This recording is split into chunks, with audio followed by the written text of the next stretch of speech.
Hi guys, welcome back to my channel. ಎಲ್ಲರೂ ಹೇಗಿದ್ದೀರಾ? ಎಲ್ಲರೂ ಚೆನ್ನಾಗಿದ್ದೀರಾ ಅಂತ ತಿಳ್ಕೊಂಡಿದ್ದೀನಿ. ನಾನು ಕೂಡ ಚೆನ್ನಾಗಿದ್ದೀನಿ. ಸೊ ನಾನು ಇವತ್ತು ಕರ್ಡ್ ರೈಸ್ನ ಮಾಡ್ತಾಯಿದ್ದೀನಿ. ಕರ್ಡ್ ರೈಸ್ ಇದು ಸೌತ್ ಇಂಡಿಯನ್ ರೆಸಿಪಿ ಅಂತಲೇ ಹೇಳ್ಬೋದು. ಈಗ ಸಮ್ಮರ್ ಸೀಸನ್ ಸ್ಟಾರ್ಟ್ ಆಗ್ತಿರೋದ್ರಿಂದ ನೀವು ಈ ಥರ ಮನೆಯಲ್ಲಿ ಮಾಡ್ಕೊಳ್ಳಿ. ಸೊ ಇದಕ್ಕೆ ನಾನು ಏನೇನು ಇಂಗ್ರೀಡಿಯೆಂಟ್ಸ್ ತೊಗೊಂಡಿದ್ದೀನಿ ಅಂತ ತೋರಿಸ್ಕೊಡ್ತೀನಿ. ಹಾಗೆ ನನ್ನ ಚಾನಲ್ಗೆ ಯಾರೇ ಸಬ್ಸ್ಕ್ರೈಬ್ ಮಾಡಿಲ್ಲ ಸಬ್ಸ್ಕ್ರೈಬ್ ಮಾಡ್ಕೊಳ್ಳಿ, ಶೇರ್ ಮಾಡಿ ಮತ್ತು ಕಮೆಂಟ್ ಮಾಡಿ. ಹಾಗೆ ಇದಕ್ಕೆ ಏನೇನು ತೊಗೊಂಡಿದ್ದೀನಿ ಇಂಗ್ರೀಡಿಯೆಂಟ್ಸ್ ತೋರಿಸ್ಕೊಡ್ತೀನಿ ಬನ್ನಿ. ಏನೇನು ಇಂಗ್ರೀಡಿಯೆಂಟ್ಸ್ ತೊಗೊಂಡಿದ್ದೀನಿ ಅಂತ ತೋರಿಸ್ಕೊಡ್ತೀನಿ. ಮೊದಲಿಗೆ ನಾನು ಅನ್ನನ ಮಾಡಿಟ್ಕೊಂಡಿದ್ದೀನಿ. ಸೊ ತಣ್ಣಗಾಗಿದೆ. ಈ ಕಡೆ ನಾನು ಹಸಿ ದ್ರಾಕ್ಷಿ ತೊಗೊಂಡಿದ್ದೀನಿ, ಹಾಗೆ ದಾಳಿಂಬೆ ತೊಗೊಂಡಿದ್ದೀನಿ, ಮತ್ತು ಒಣಮೆಣ್ಸಿನ್ಕಾಯಿ, ಈರುಳ್ಳಿನ ಈ ಥರ ಚಿಕ್ಕದಾಗಿ ಕಟ್ ಮಾಡಿ ಇಟ್ಕೊಂಡಿದ್ದೀನಿ, ಹಾಗೆ ಕೊತ್ತಂಬರಿ, ಆಮೇಲೆ ಕಡಲೆಬೇಳೆ ತೊಗೊಂಡಿದ್ದೀನಿ. ಈ ಕಡೆ ದ್ರಾಕ್ಷಿ ಮತ್ತು ಗೋಡಂಬಿ ತೊಗೊಂಡಿದ್ದೀನಿ. ಹಾಗೆ ಇದಕ್ಕೆ ಮೇನಾಗಿ ಬೇಕಾಗಿರೋದು ಮೊಸರು ತೊಗೊಂಡಿದ್ದೀನಿ, ಹಾಗೆ ಹಸಿಮೆಣ್ಸಿನ್ಕಾಯಿ, ಸಾಸಿವೆ, ಕರಿಬೇವು ತೊಗೊಂಡಿದ್ದೀನಿ. ಸೊ ಈಗ ಯಾವ ರೀತಿ ಮಾಡ್ಕೋಬೋದು ಅಂತ ತೋರಿಸ್ಕೊಡ್ತೀನಿ ಬನ್ನಿ. ನೋಡಿ ಈಗ ಯಾವ ಥರ ಮಾಡೋದು ಅಂತ ತೋರಿಸ್ಕೊಡ್ತೀನಿ. ಸೊ ನಾನು ಫಸ್ಟ್ ಮೊಸರನ್ನ ತೊಗೊಂಡಿದ್ವಲ್ಲ ಅದೀಗ ಕಡಾಯಿಗೆ ಹಾಕ್ಕೊಳ್ಳೋಣ. ನೋಡಿ ಅರಸನ್ ಕರ್ಡ್ ತೊಗೊಂಡಿರೋದು. ನೋಡಿ ಕರ್ಡ್ನ ಹಾಕ್ಕೊತಾ ಇದ್ದೀನಿ. ಈಗ ನೋಡಿ ಎಷ್ಟು ಗಟ್ಟಿಗಿದೆ ಅಂತ ಹೇಳಿ. ನೋಡಿ ಸ್ವಲ್ಪ ಉಪ್ಪು ಕೂಡ ಆ್ಯಡ್ ಮಾಡ್ಕೊತಾ ಇದ್ದೀನಿ, ಜಾಸ್ತಿ ಬೇಡ. ಸೊ ಅನ್ನಕ್ಕಾಗಲೇ ಹಾಕ್ಕೊಂಡಿದ್ನಲ್ಲ ಹಂಗಾಗಿ ಉಪ್ಪು ಬೇಡ. ಸೊ ಈಗ ಎಲ್ಲ ಲಂಪ್ಸ್ ಇದ್ದರೆ ಇದಾಗುತ್ತೆ. ಸೊ ಈ ಥರ ಮ್ಯಾರಿನೇಟ್ ಮಾಡ್ಕೊಳ್ಳೋಣ. ನೋಡಿ ಈ ಥರ ಆಗಿದೆ. ಸೊ ನಾನು ಇಷ್ಟು ರೈಸ್ನ ಆ್ಯಡ್ ಮಾಡ್ಕೊತಾ ಇದ್ದೀನಿ. ಹಾಗೆ ಇದಕ್ಕೆ ದಾಳಿಂಬೆ ಕೂಡ ಆ್ಯಡ್ ಮಾಡ್ಕೊತಾ ಇದ್ದೀನಿ. ಹಾಗೆ ಇದು ದ್ರಾಕ್ಷಿ, ಹಸಿ ದ್ರಾಕ್ಷಿನ ಆ್ಯಡ್ ಮಾಡ್ಕೊತಾ ಇದ್ದೀನಿ. ಹಾಗೆ ಈರುಳ್ಳಿ ಕೂಡ ಆ್ಯಡ್ ಮಾಡ್ಕೊತಾ ಇದ್ದೀನಿ. ಸೊ ಈರುಳ್ಳಿ ಹಾಕೋದ್ರಿಂದ ಇನ್ನೂ ಟೇಸ್ಟಿಯಾಗಿರುತ್ತೆ. ಹಾಗೆ ನಾನು ದ್ರಾಕ್ಷಿ ಮತ್ತು ಗೋಡಂಬಿ ತೊಗೊಂಡಿದ್ದಲ್ಲ ಇದನ್ನು ಸಹ ಆ್ಯಡ್ ಮಾಡ್ಕೊತಾ ಇದ್ದೀನಿ. ಹಾಗೆ ಹಸಿಮೆಣ್ಸಿನ್ಕಾಯಿ ಸಹ ಆ್ಯಡ್ ಮಾಡ್ಕೊತಾ ಇದ್ದೀನಿ. ಹಾಗೆ ಕೊತ್ತಂಬರಿ ಸಹ ಆ್ಯಡ್ ಮಾಡ್ಕೊತಾ ಇದ್ದೀನಿ. ಈಗ ಎಲ್ಲ ಮಿಕ್ಸ್ ಮಾಡ್ಕೊಳ್ಳೋಣ. ನೋಡಿ ಇವಾಗ ಎಲ್ಲ ಮಿಕ್ಸ್ ಮಾಡ್ಕೊತಾ ಇದ್ದೀನಿ.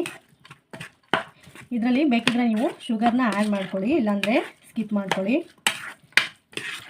ಸೊ ನೋಡಿ ಎಷ್ಟು ಕಲರ್ಫುಲ್ಲಾಗಿ ಕಾಣಿಸ್ತಾ ಇದೆ ಅಂತ ಹೇಳಿ. ನಾನು ಇದು ಮಧ್ಯಾಹ್ನ ಊಟಕ್ಕೆ ಮಾಡ್ತಾ ಇರೋದು.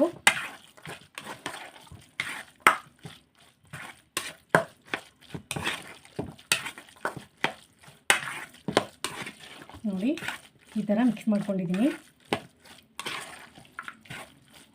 ನಾನು ಸ್ವಲ್ಪ ಇಲ್ಲಿ ಶುಗರ್ನ ಆ್ಯಡ್ ಮಾಡ್ಕೊತಾ ಇದ್ದೀನಿ, ಸ್ವಲ್ಪ ಸಿಹಿ ಬರಲಿ ಅಂತ ಹೇಳಿ. ನೀವು ಬೇಕಿದ್ರೆ ನೋಡಿ ಈ ಥರ ಎಲ್ಲ ಮಿಕ್ಸ್ ಮಾಡ್ಕೊಂಡಿದ್ದೀನಿ. ನೋಡಿ ಎಷ್ಟು ಚೆನ್ನಾಗಿ ಕಾಣಿಸ್ತಾ ಇದೆ ಅಂತ ಹೇಳಿ. ಸೊ ಇದಕ್ಕೆ ನಾನು ಒಗ್ಗರಣೆ ಹಾಕ್ಕೊತಾ ಇದ್ದೀನಿ. ನೋಡಿ ಒಗ್ಗರಣೆಗೆ ಅಂತ ಹೇಳಿ ಚಿಕ್ಕ ಕಡಾಯಿನ ಇಟ್ಕೊಂಡಿದ್ದೀನಿ. ಸೊ ಇದಕ್ಕೆ ಎಣ್ಣೆನ ಹಾಕ್ಕೊತಾ ಇದ್ದೀನಿ. ನೋಡಿ ಸ್ವಲ್ಪ ಎಣ್ಣೆ ಹಾಕ್ಕೊತಾ ಇದ್ದೀನಿ. ನೋಡಿ ಎಣ್ಣೆ ಹಾಕ್ಕೊಂಡಿದ್ದೀನಿ. ಇದಕ್ಕೆ ಫಸ್ಟ್ ನಾನು ಕಡಲೆ ಬೇಳೆನ ಹಾಕ್ಕೊತಾ ಇದ್ದೀನಿ.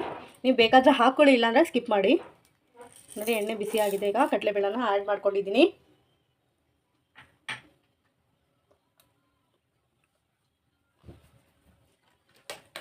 ಸ್ವಲ್ಪ ಫ್ರೈ ಮಾಡ್ಕೊಳ್ಳೋಣ ಕಡಲೆಬೇಳೆನ. ಹಾಗೆ ಇದಕ್ಕೆ ಸಾಸಿವೆ ಕೂಡ ಆ್ಯಡ್ ಮಾಡ್ಕೊತಾ ಇದ್ದೀನಿ. ಹಾಗೆ ಒಣಮೆಣ್ಸಿನ್ಕಾಯಿ ಸಹ ಆ್ಯಡ್ ಮಾಡ್ಕೊತಾ ಇದ್ದೀನಿ. ನೋಡಿ ಒಣಮೆಣ್ಸಿನ್ಕಾಯಿನೂ ಹಾಕ್ಕೊಂಡಿದ್ದೀನಿ.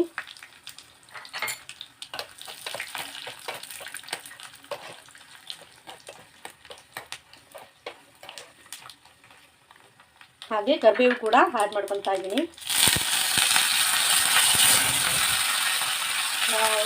ಈ ಥರ ಫ್ರೈ ಬರಬೇಕು.